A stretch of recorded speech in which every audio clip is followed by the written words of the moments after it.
யாழ்ப்பாணம் நயினாதீவு மற்றும் நாகவிகாரை பிக்குமாரி தையிட்டி விகாரை சட்டவிரோதமானது என தெரிவித்து பின்னரும் அமைச்சர் விமல் ரத்நாயக்க யாழில் பொய்களை கூறுவதை நிறுத்த வேண்டும் என பாராளுமன்ற உறுப்பினர் கஜேந்திரகுமார் பொன்னம்பலம் தெரிவித்துள்ளார். நேற்று தினம் ஞாயிற்றுக்கிழமை ராஜா கிரேம் கவுஸ் சரஸ்வதி மண்டபத்தில் சட்டத்தரணி சுகாஸ் எழுதிய தமிழன் கனவு நூல் வெளியீட்டில் பிரதம விருந்தினர் உரையை ஆற்றும் போதே அவர் இவ்வாறு தெரிவித்தார். இது தொடர்பில் அவர் மேலும் தெரிவிக்கையில், தமிழ் மக்களின் காணிகளை சட்டவிரோதமான முறையில் அபகரித்து தையிட்டியில் கட்டப்பட்ட சட்டவிரோத கட்டுமானத்துக்கு எதிராக போராடும் மக்களுக்கு குரல் கொடுப்பதை யாழ் மே தின கூட்டத்திற்கு வருகை தந்த அமைச்சர் விமல் ரட்நாயக்க இனவாதம் என்கின்றார். மக்களின் காணியை மக்களுக்கே தெரியாமல் ராணுவத்தினரால் சட்டவிரோதமாக பிடித்து கட்டுமானம் ஒன்றை கட்டி அதற்கு திசவிகாரை என்ற பெயரை வைத்துள்ளனர்.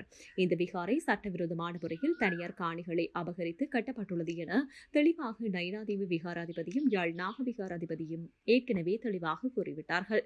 இவற்றையெல்லாம் அறிந்துவிட்டு அறியாதவர் போல் தையிட்டு விவகாரத்தில் தமிழ் கட்சி இனவாதமாக செயற்படுகிறது என வேளையில் பேசுகின்றார். தையிட்டி மக்களின் காணியை திருட்டுத்தனமாக அபகரித்து கட்டப்பட்ட சட்டவிரோத கட்டுமானத்துக்கு எதிராக மக்கள் போராட்டத்தை ஆரம்பித்த நிலையில் நாமும் தமிழ் தேசிய பேரவையும் ஆதரவை வழங்கி அவர்களுடன் நில உரிமைக்கான போராட்டத்தை தொடர்ந்து மேற்கொண்டு வருகின்றோம்.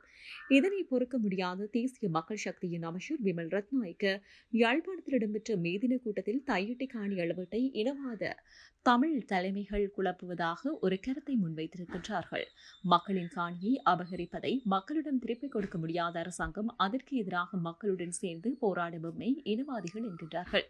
இந்த நிகழ்வில் ஓய்வு பெற்ற நீதிபதிகள் சட்டத்திறனிகள் இருக்கின்ற நிலையில் அவர்களிடம் நான் ஒரு கோரிக்கையை முன்வைக்கின்றேன். தையிட்டி மக்கள் தமது நிலத்துக்காக போராடுகின்றார்கள். அவர்கள் சகல கட்சிகளுக்கும் அழைப்பு விடுத்தார்கள். ஆனால் சிலர் மட்டும் அவர்களின் போராட்டத்தோடு தொடர்ந்து பயணிக்கின்றனர். சட்டத்திறனிகளுக்கும் பெரும் பொறுப்பு இருக்கின்றது. நீதிமன்றத்தில் சட்டத்தை பேச வேண்டும் அல்லது மக்களிடம் சட்டம் தொடர்பான அறிவை போதிக்க வேண்டும். இதை ஏன் நான் கூறுகின்றேன் என்றால், நிலத்தை இழந்த மக்களுடன் தமிழ் தேசிய மக்கள் முன்னணி போராடும் போது அரசியல் சாயம் பூசப்படுகிறது. நீங்கள் சட்டத்தரணிகள், நீங்கள் அந்த போராட்டத்துக்கு சென்று மக்களுக்கு தெளிவுபடுத்துங்கள். அதை நீங்கள் செய்ய வேண்டிய கடமையும் இருக்கிறது. ஆகவே உரிமைக்காக போராட்டத்தை முன்னோக்கி கொண்டு செல்லும் எம்மை இனவாதிகள் என தெற்கு சித்தரிக்கும். ஆனால் அந்த இனவாதத்தை நாங்கள் தொடர்ந்து செய்வோம் என அவர் மேலும் தெரிவித்தார்.